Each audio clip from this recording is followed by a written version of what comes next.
আসসালামু আলাইকুম। সবাই কেমন আছেন?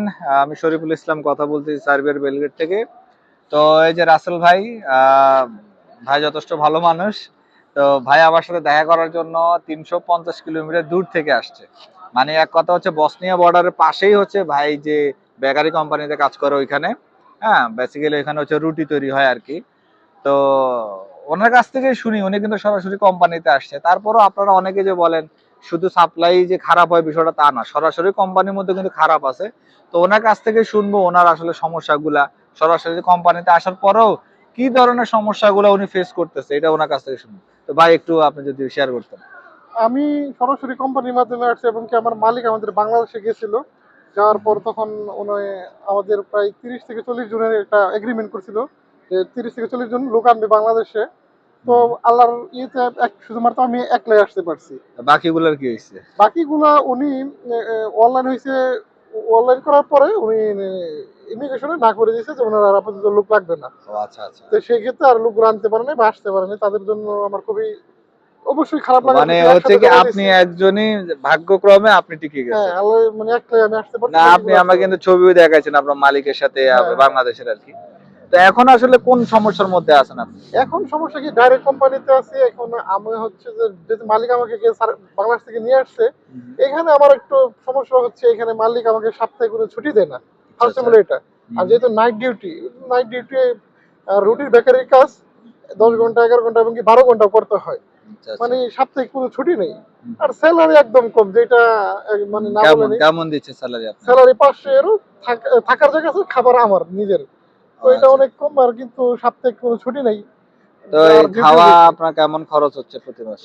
150 € খাবার খাবার খরচ হয় আর কি তো তাহলে মোটামুটি। তো আপনার আসলে খুব বেশি স্যালারি পাচ্ছেন না। না, না, না, আমি খুব বেশি স্যালারি পাইতেছি না। তো আপনার ডকুমেন্টস এর কি অবস্থা? ডকুমেন্টস এর অবস্থা, আমাকে তারা টিআরসি করে দিয়ে, আমি সার্ভেতে প্রায় ওই কোম্পানিতে 9 মাস হয়ে গেছে। আচ্ছা আচ্ছা। আমাকে টিআরসি পেয়েছেন 1 মাস আগে। হুম। তারা আমাকে টিআরসি করে দেয় নাকি করে দেয় নাই, এই বিষয়টা তো আমি আপনার কাছে শেয়ার করছি বা আপনি ভালো করে জানেন হুম। হুম। যে এই বিষয়টা আপনার অবদান আছে। টিআরসির বিষয়টা আমাকে যে টিআরসি করে ও দিছে। হ্যাঁ, আমি কিন্তু ভাই আসার পরে ভাইয়ের কিন্তু টিআরসি হচ্ছিল না। তো আসলে দেখেন আমরা সবাই আসার পরে কিন্তু বেসিক্যালি সবাই সবকিছু জানি না, বা কোথায় যাব কিভাবে হয় জানি না।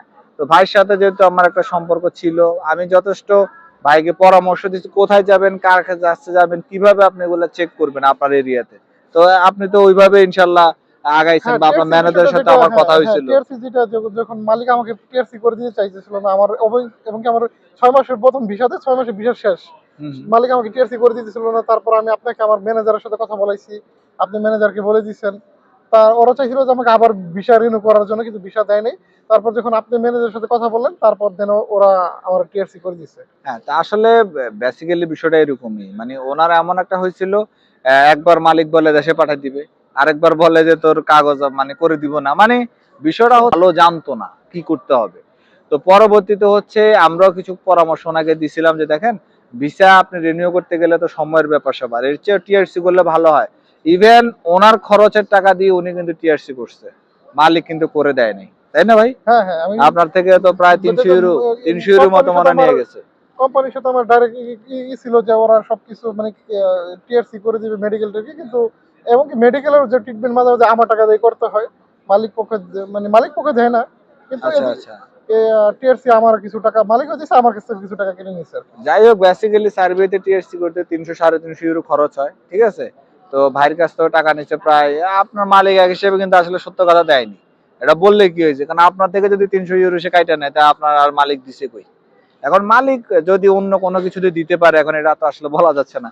বেসিক্যালি আসলে বলতে গেলে আমরা আমাদের থিওরিতে মনে করি আপনি আপনার টাকা দিই আপনার, কারণ মালিক যদি করে দিতে সে করতেই পারে, কারণ তার কোনো অন্য কোনো বিষয় থাকে না। হ্যাঁ, মানে আসলে যে ডাইরেক্ট কোম্পানি আসলে যে সবকিছু ভালো তা না। মানে যেরকম আমাকে থাকার জায়গায় ভালো দেয়, আমার খাবার নাই, স্যালারি কম, ডিউটি 10 ঘন্টা 11 ঘন্টা 12 ঘন্টা করতে হয়। তারপর সপ্তাহে একদিন ছুটি নাই। এদিক দিয়ে তো আমি অনেক কষ্টে আছি ডাইরেক্ট কোম্পানিতে আসার পরেও। তো আমি এই বিষয়ে অনেক হতাশায় ছিলাম, বা আপনার কাছ থেকে আমি ফোন দিয়ে পরামর্শ নিয়েছি। আপনি আমাকে সবসময় একটা কথাই বলতেন যে ভাই, আপনি একটু কষ্ট হলে এখানে ভালো আছেন, যে প্রতি মাসে স্যালারি পাচ্ছেন, ভালো আছেন। এবং কি আমি গেম দিয়েও একটা ডিসিশন নিয়েছিলাম যে ভাই আমি আর পারতেছি না, আমি অন্য দেশে চলে যাব। এই বিষয়ে আপনি আমাকে বাধা দিচ্ছেন যে না ভাই গেম মানে বললেই আপনি দেখেন যারা ইটালি গেছে তারাও ভালো নাই। আপনি হয়তো বা এখানে কষ্ট করতেছেন, সপ্তাহে ছুটি পাইতেছেন না, কিন্তু মাস শেষে আপনি স্যালারিটা পাচ্ছেন। আপনার একটা লিগ্যাল ডকুমেন্টস, আপনি এখানে আছেন, আপনি থাকেন, অবশ্যই আপনার ওই টাইমে তো আমার টিআরসি ছিল না, আপনি থাকেন অবশ্যই আপনার টিআরসি হবে, বা এবং কি দেন যদি পরবর্তীতে আপনার টিআরসি হয় এবং কি আমি আপনাকে অন্য জায়গায় কোনো জবের ব্যবস্থা করে দিব। যাই হোক, আসলে বিষয়টা হচ্ছে ভাই তো মোটামুটি আসলে ভাই যে প্রশ্নটা করতেছে আমি এটা দাবিদার এরকম কিছুই না। আমি আমার দিক থেকে আমি চেষ্টা করি দু চারজনকে হেল্প করার জন্য, আর আমি বেসিক্যালি পরামর্শ দেই। ভাই একটু বেশি বলে ফেলতেছে, বাট আমি আমার দিক থেকে চেষ্টা করছি। ভাই হয়তো বা ওইভাবে উপকৃত হয়েছে, তো ভাইয়ের জন্য ইনশাল্লাহ জবেরও চেষ্টা করতেছি। হয়তো বা খুব শীঘ্রই ভাইকে নিয়ে আসবো। এই জায়গায় একটু রাখি ভাই, এটা আসলে আমি বেশি বলবো কেন, যেটা আপনি আমার জন্য করছেন। না যাই হোক, আপনি আমার জন্য, আমি তো আপনার সাথে আমার পরিচয়, আমি সার্বিয়া আমি প্রায় 9 মাস, বাংলাদেশ থেকে প্রায় 2 বছর ধরে পরিচয়।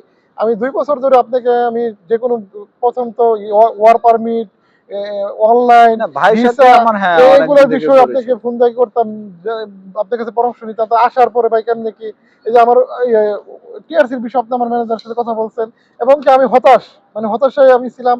আপনি এটাও আমাকে মানে যেটা মোটিভেট করে, এটা আপনি আমাকে করছেন। যাই হোক, এখানে এই তো হলো বিষয়। অবশ্যই যেটা আমার ভাই জন্য করছেন, মানে এটা তো ভাই যথেষ্ট বলতেই বেশি হবে। বলতেছে। না যাই না, হোক, আসলে এরকম কিছুই না। এটা তো তো যাই ঠিক। হোক, না বিষয়টা না, হচ্ছে এখন আমি এখানে একটু থামি, যে আমি যদি আপনার প্রতি না হইতাম, উপকার না হইতাম, বা না হইতাম, তাহলে তো আমি এই 370 বা 350 কিলো নেবি এত দূর আপনার সাথে এসে আমি দেখা আপনি কোন করতাম না। সিটিতে আছেন আমি এখন? এখান আমি থেকে নামটা ভুলে যাই শুধু। সেনিচা, এটা হলো নবী বাজার থেকেও 70 কিলোর ভিতরে, মানে এটা আমার 3টা দেশের বর্ডারের কাছে, বসনিয়া, বসনিয়া, হ্যাঁ, north Kosovo, Macedonia, north Macedonia, মানে একদম একবারে বর্ডার বর্ডারের সাইডে। শেষে। যাই হোক, তো এই হলো অবস্থা। তো যারা বলেন যে ভাই সাপ্লাই আসলে খারাপ হচ্ছে, এরকম না, সরাসরি অনেক কোম্পানিতে কিন্তু সমস্যা হচ্ছে। সো আমার কথা হচ্ছে আসাটাই এখন জরুরি। তবে আসলে যদি আপনারা স্টে করেন, মানে আমি আমার ইতিহাস আপনাদেরকে বলছি, আমিও অনেক কষ্ট করছিলাম, এখন আমি ভালো আছি। সো সবাই দিন শেষে আসলে টিকেই যাচ্ছে বা সেটেল হয়ে যাচ্ছে। এমন অনেক বড় ভাইরা আছে সার্বিয়াতে যারা এগুলো নিয়ে কাজ করতেছে। তো আসলে আমরা একটা কমিউনিটি তৈরি করার চেষ্টা করতেছি ওই ধরনের ভাইদেরকে নিয়ে। হয়তো বা একটু সময় লাগতেছে, ইনশাল্লাহ এটা হবে, চেষ্টা করতেছি। তো সবাই ভালো থাকবেন। ভাইকে নিয়ে ঘুরতে আসছি, ঘুরি। ভাই যেহেতু বেলগেটে আজকেই প্রথম ওনার, আজকে 9 মাসের মাথায়, হ্যাঁ, তো ওনাকে আসলে একটু সময় দিচ্ছে, এই হলো। তো ভালো থাকবেন, কথা হবে ইনশাল্লাহ অন্য কোনো ভিডিওতে।